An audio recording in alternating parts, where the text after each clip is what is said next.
कोविड-19 मध्ये पालक गमावलेल्या दिव्यांग मुलं आणि त्यांचे एकल पालक यांच्याकरता अर्नाळा येथे लवकरच वसतिगृहाची निर्मिती होणार आहे।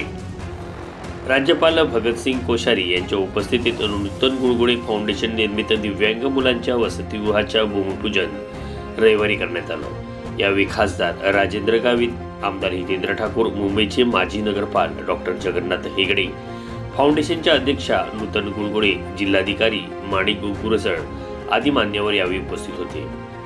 17 वर्षाखालील संपूर्ण महाराष्ट्रातील खेड्यापाड्यातल्या दिव्यांग मुलांना संपूर्ण आयुष्यभर निवास उपचाराची व्यवस्था या ठिकाणी करण्यात येणार आहे।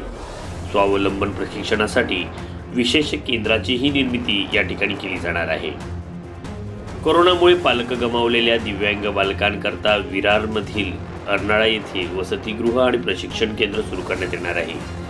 रविवारी श्री स्वामी कृपा प्रभात कॉलनी अर्नाळा येथे महाराष्ट्र राज्याचे राज्यपाल महामहिम भगतसिंग कोश्यारी यांच्या शुभ हस्ते स्वानंद सेवा सदन वास्तूचे भूमिपूजन संपन्न झालं। या वसतिगृहाची निर्मिती नूतन गुळगुळे फाउंडेशनद्वारे करण्यात येणार आहे। राज्य सरकारच्या सामाजिक न्याय व विशेष सहाय्य विभागांतर्गत काम करणाऱ्या दिव्यांग कल्याण आयुक्तालयाने या उपक्रमास मान्यता दिलेली आहे। कोरोना-19 मुळे पालकत्व गमावलेल्या ग्रामीण महाराष्ट्रातील दिव्यांग बालकांसह त्यांच्या एकल पालकांच्या निवासाची व्यवस्था, मार्गदर्शन, आरोग्य सेवा, विशिक्षण इत्यादी देणारे बहुधा हे पहिलेच वसतिगृह असल्याचे फाउंडेशनच्या अध्यक्षा विश्वस्त नूतन गुळगुळे यांनी सांगितलं आहे। स्वानंद सेवा सदन या वसतिगृहाचं नाव असणार आहे। दिव्यांग मुलांच्या दैनंदिन संगोपन गरजा अत्यंत वेगळ्या असल्याने हा उपक्रम राबविण्यासाठी अनेक आव्हानांना सामोरे जावे लागणार आहे। या मुलांच्या अडचणी लक्षात घेऊनच त्यांच्या वसतिगृहाच्या निर्मिती केली जाणार आहे। त्यांना आवश्यक असलेल्या सर्व सोयी सुविधा इथे निर्मिती करावी लागणार आहे। या उपक्रमाच्या निर्मितीत लोकसहभागाची अत्यंत आवश्यकता असून लोकवर्गणीतून विशेष वसतिगृहाची निर्मिती पाठबळ मिळावे, समाजातील संवेदनशील दानशूर व्यक्तीने उपक्रमात सक्रिय सहभाग घेऊन संस्थेला आर्थिकदृष्ट्या सक्षम करावे अशी इच्छा अध्यक्ष नूतन गुळगुळे यांनी व्यक्त केली। राज्याचे राज्यपाल भगतसिंग कोश्यारी यांनी या फाउंडेशनला 25 लाखाची तर खासदार फंडातून पालघर लोकसभा क्षेत्राचे खासदार राजेंद्र गावित यांनी 15 लाखाची मदत जाहीर केलेली आहे।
हमारे खासदार आदरणीय राजेंद्र गावित जी,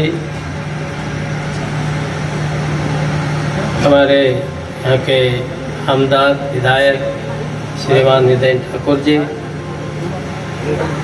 अब मैं तो थोड़े दिन का गवर्नर हूँ, ये डिस्ट्रिक्ट गवर्नर लंबे रहेंगे, तो ऐसे हमारे श्रीमान जगन्नाथ हेगड़े जी, आदरणीय नूतन जी और विनायक जी, यहाँ उपस्थित हमारे सभी भाई बहनों, सभी अधिकारीगण, पत्रकार बंधु और मित्रों, मुझे एक बार कल ऐसा लगा कि क्या मैं, क्योंकि बड़े लंबे प्रोग्राम हैं और 80 साल की उम्र में मुंबई से कार से चलो, सड़क से कहाँ गए थे अभी डीएम साहब, बहुत दूर है। एक आगे गांव गए, पानी बलिया कैसे गाँव गए, फिर वहाँ से उन्होंने कहा नहीं अभी यहाँ अरनाला में आना है, तो फिर अभी और आगे पालघर व बेलापुर और कहाँ कहाँ जाना है। तो आना था हेलीकॉप्टर से, और रात को हमारे अधिकारियों ने कह दिया साहब हेलीकॉप्टर है ही नहीं। अब हमने कहा कि हेलीकॉप्टर नहीं है तो let the helicopter go to hell है, तो क्या करना है? मुझे तो जाना है, क्योंकि मैं तो आप जिस गांव में रह रहे हैं हेलीकॉप्टर से आता तो सब थोड़ी देख पाता है। तो मेरा एक नियम है, भगवान भले के लिए करता है। आफत आती तो मैं कहता हूँ भगवान भले कर रहा है। कितना अच्छा हुआ कि देखो पूरा देखते हुए आ रहा हूँ। मतलब नूतन जी तो बहुत अच्छा काम कर ही रहे हैं, पर भगवान ने मुझे पूरा दिखा करके और अच्छा काम कर दिया, आपके बीच में आ गया और अच्छा लगा। क्योंकि आज के युग में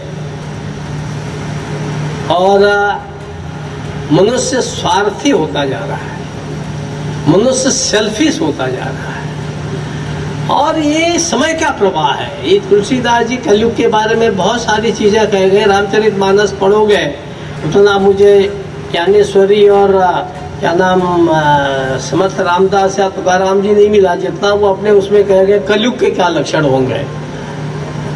तो ऐसे उसमें भी कलयुग के ये बुराइयां, ये बुराइयां, ये बुराइयां, ऐसा उन्होंने बोला है अंत में रामचरितमानस खत्म करते करते करते। लेकिन फिर बोले कलयुग है भी बहुत अच्छा। कलयुग में कभी कभी किसी को भगवान ऐसी बुद्धि दे देता है, ऐसा हृदय दे देता है कि वो अपना ही परिवर्तन नहीं करता, समाज का भी परिवर्तन कर देता है। और हमारे नूतन जी ने, विधायक जी ने अपने पुष्कर को देख करके न केवल पुष्कर का उद्धार किया, बल्कि आसपास के हमारे अनेकों बच्चों का, दिव्यांग बच्चों का उद्धार कर दिया और आगे करते रहेंगे। और आप आपके हमारा सबका सहयोग मिला तो और आगे करेंगे। तो ये एक आपने ऐसा पावन लक्ष्य दिया है, पावन काम कर रही है। मैं तो भगवान को मानता हूं, परंतु मैं कभी कभी भगवान से ज्यादा जो ऐसे यानी दिव्यांगों के लिए जो दिव्य काम कर रहे हैं, श्रेष्ठ काम कर रहे हैं, ऐसे को मैं बड़ा भगवान मानता हूं। क्योंकि सामान्य जीवन चलता रहता है, मनुष्य का जीवन स्वार्थ से भरा पड़ा है। लेकिन ये जो समाज के काम है, हम स्कूल भी खोलते हैं, अस्पताल भी खोलते हैं, लेकिन मैं बहुत जगह देखा है, मैंने कुष्ठ पीड़ित लोगों के काम करते हुए लोगों को देखा है। तो ऐसे कुछ लोग ऐसे हैं जो अद्भुत काम करते हैं और मैं उनको ईश्वर की श्रेणी में मानता हूँ। और ऐसे श्रेष्ठ काम के लिए मेरा तो आपके साथ हमेशा एक प्रकार से शुभकामना है, शुभेच्छा है। और आपने पकड़ ही ऐसे रखे, मंच पर 3 लोग आपने ऐसे बैठा रखे हैं कि ये अगर खड़े हो जाएंगे, हाँ नहीं, ये नहीं ये खड़े हो जाएंगे तो आप लोग बैठे हो, ऐसा नहीं है। ये सबको करना पड़ता है। हमारे हिंदी में एक कहावत है, 5-7 की लकड़ी, एक एक करके 7-8 लकड़े हो जाएंगे ना, अकेली लकड़ी होगी। लकड़ी को मराठी में क्या बोलेंगे? काठी। काठी बोलते हैं, काठी हमारा भी बोलते हैं। हाँ, तो काठी, एक एक काठी होगी तो बोझा नहीं बढ़ेगा। अगर एक आपने क्या 7 काठी हो गई, एक आदमी का पूरा बोझ बन गया। तो ऐसे ही अकेले नूतन जी लगी रही, विनायक जी लगी रही, तो ये बोझ पूरा होने वाला नहीं। इतने अधिक विकलांग हैं, दिव्यांग हैं, इतनी बड़ी समस्या है। अब मैं ये नहीं कहता हूँ कि ठाकुर साहब मुझसे बोले जो तुम बोलोगे वही कर दूंगा, अब ऐसा कहाँ से कौन मिलता है? हाँ? और अभी भी मेरी परीक्षा ले रहे हैं आखिर राज्यपाल बोलता क्या है। बड़े गौर से, अद्भुत, उनकी हंसी में, मुस्कान में, है ये क्या बोलता है ऐसे, अभी मुस्कान में। एक बार बोला, दो बार बोले, जो आप बोलोगे। अब आप बताओ, जब ऐसा एक ठाकुर यहाँ रहता है तो ये जो जितने ठाकुर ठकुराइन बैठे हैं ये सब मिल जाएंगे तो फिर गुलगुले जी का कार्यक्रम में तो बुलबुले खड़े हो जाएंगे, क्या दिक्कत है। ये समाज का काम ये अनेक लोग मिलके चल करते हैं, तब ये समाज के काम खड़े होते हैं। मैं गलती से राजनीति में हूँ, मुझे राजनीति आती नहीं है। मैं ऐसे ही सामाजिक काम में मैंने अपना जीवन का 2/3 भाग व्यतीत किया है। कुछ मजबूरी थी, हमको राजनीति में जाने को कहा गया और शायद मेरा सौभाग्य हो गया कि महाराष्ट्र जैसे राज्य में आने का सौभाग्य होता, इसलिए मैं भी राजनीति में आ गया, नहीं तो क्यों आता। ऐसा कुछ होगा, भगवान की विधान होता है ना, है? नहीं तो कौन आता है, मेरे मन तो था ही नहीं। तो ईश्वर की विधान होता है और इसलिए ऐसे सब काम अब आपने माने फाउंडेशन का नाम भले ही नूतन जी ने नूतन गुलगुले फाउंडेशन लिखा है, लेकिन इनके जो भवन बन रहा है, जो सदन बन रहा है, इन्होंने इसका नाम रखा है स्वानंद, यानी जो भी इसमें अपनी आहुति डालेगा उसको स्वतः ही आनंद आएगा। और मुझे विश्वास है कि जब हम चल पड़ते हैं, नूतन जी, मैं लोगों से कहता हूँ, युवाओं से विशेष करके मैं हमेशा बोलता हूँ, मैं बहुत समाज में जब निकला था तो विरोध होता था, मैं अकेले ही बढ़ता रहता था, करता रहता था। मुझे लगता था मेरा काम ईश्वर का है, मेरे संगठन का काम ईश्वर का है। कोई गाली दे रहा है, कोई पत्थर दे रहा है, कुछ कर रहा है, करते रहो। क्योंकि मैंने एक पहले शायर था तो उसे एक शायरी थी, उसकी एक पंक्ति थी, हम तो अकेले ही चले थे जानिबे मंजिल, यानी हम मंजिल के लिए अकेले चले थे, लोग आते गए, कारवां बनता गया, कारवां बनता जाता है। ठाकुर जी बहुत खुश हो गए। तो बनता जाता है, यानी समाज के अंदर बहुत समस्याएं हैं, बड़ी कठिनाइयां हैं। अकेले सरकार सब नहीं करती, सरकार अगर अच्छा न करे, कम से कम बाधा तो न डाले। तो बहुत बार क्या होता है कि कहीं कहीं पर जो है नियम धर्म ऐसे होते हैं ना, वो विचार में ये अधिकारी तो मजबूर होते हैं। आप लोग सोचते हैं कि कलेक्टर है, कमिश्नर है, बड़ा भारी है, इसके पास डंडा है, उसके पास कलम है? लेकिन मैं इन लोगों से कहता हूं राइट फ्रॉम डे वन, कब से, कि देखो जहां से हो सके रास्ता निकालो। कठिनाई है, बोलना बड़ा सरल है, परंतु तुम कठिनाई में से रास्ता निकालो, तब तो तुम एमएलए हो, एमपी हो, अधिकारी हो, मंत्री हो, राज्यपाल हो, मुख्यमंत्री हो, उसमें से रास्ता निकालो। तो ये रास्ता निकालना एक कठिन काम होता है, लेकिन फिर भी हमारे लोग सब सहयोग करते हैं।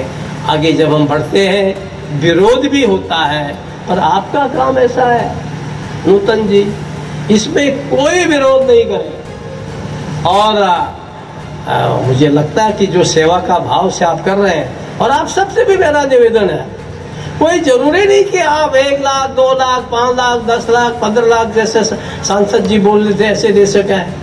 अगर आपने नहीं, आपके पास है, आपने कहा लो भाई मेरे तो पास 500 रुपये, मेरे पास तो 1000 है, मेरे पास तो 10,000 है, ऐसे ऐसे करते जाएंगे तो ये काम बहुत अच्छा होगा। और आप इसमें सहयोग करके आप जो है जितना मंदिर में भेंट चढ़ाते हो, घंटी बजाते हो, पूजा करते हो, उससे ज्यादा लाभ आपको यहाँ दान देने से होगा। क्योंकि बच्चे हैं, देखो कैसे उसको ऐसे बच्चों को आगे बढ़ाना करना, ये एक बड़ा कठिन काम है, साधना है, ईश्वर की साधना। इन बच्चों को ईश्वर के रूप में देखना पड़ता है। तो आपने इतना सुंदर काम किया है। मैं नूतन जी को, विनायक जी को और पुष्कर को बहुत बहुत शुभकामना देता हूँ, और आप सब लोगों को मैं बहुत धन्यवाद देता हूँ। कि इस गर्मी में और इस कार्यक्रम में दूर दूर तक लोग बैठे हैं, खड़े हैं। तुम्हारा भाषण होता, पार्टी का तो चले जाते, आधे बैठते, आधे चले जाते हैं, आधे ताली बजाते रहते, आधे पीछे पीछे चल देते। लेकिन इतनी देर से लोग सामने 1-1.5 घंटे से खड़े हैं, इसका अर्थ क्या है? ये ईश्वरीय काम है, और ईश्वरीय काम में हम सब लोग सहयोग देंगे। मेरा विश्वास है कि काम आगे बढ़ेगा। मैं अभी मेरी विवेकाधीन थोड़ा कोर्स होता है, जो ही अप्रैल में आएगा, तो 25 लाख रुपया आपके इस स्वानंद सदन के लिए मैं विवेकाधीन कोर्स से दूंगा। और शो की वो जनप्रतिनिधि है विधायक जी और ठाकुर, माने लोग कहते ना, मैं सेवक तू ठाकुर मेरो, ठाकुर माने वो आगे भगवान के तुल्य हो जाता है, उससे वो भगत, मैं भगत हूँ तो ठा है? वो बड़ा है। तो मुझे लगता है कि जब भगत की ओर से 25 की घोषणा हो गई, तो ठाकुर की ओर से क्या है, जिसको आप कहेगा वहां से 50 निकाल लेगा। तो ठाकुर की ओर से 50 घोषणा में कोई कठिनाई नहीं है। और देखो कितना खुश होगा। ऐसे लोग हैं दुनिया में, है ना। मैं आज से, जब मैं 20-25 साल का था, तब भी बोलता था, क्योंकि मैं 1-1 रुपए के चंदे से यहाँ पहुंचा हूँ, लेकर के 5-10 करोड़ तक चंदा लेता हूँ। अब तो नहीं लेता, राज्यपाल हो गया है। तो कितने खुश हो गए देखे। तो ये एक यही चीज ऐसी है, अच्छा काम करने में। आप दिव्यांग के लिए काम कर रहे हैं, और जितना हम सहयोग करेंगे, हम भी दिव्यता की ओर जाएंगे, श्रेष्ठता की ओर जाएंगे। मेरा विश्वास है आप सबके सहयोग से ये संस्था आगे बढ़ेगी, अच्छा काम करेगी, यहाँ सब लोगों को लाभ मिलेगा, और ये गांव हमारा बहुत आगे, इसके बहाने से सारे देश और दुनिया में जाना जाएगा। संस्था के माध्यम से जब सारे देश और दुनिया में जाना जाएगा, तो फिर आपके यहाँ भी कुछ तो कुछ जरूर आएगा। दोगे तो लोग आएगा। इसलिए शुभकामना के साथ आप सबको बहुत बहुत धन्यवाद।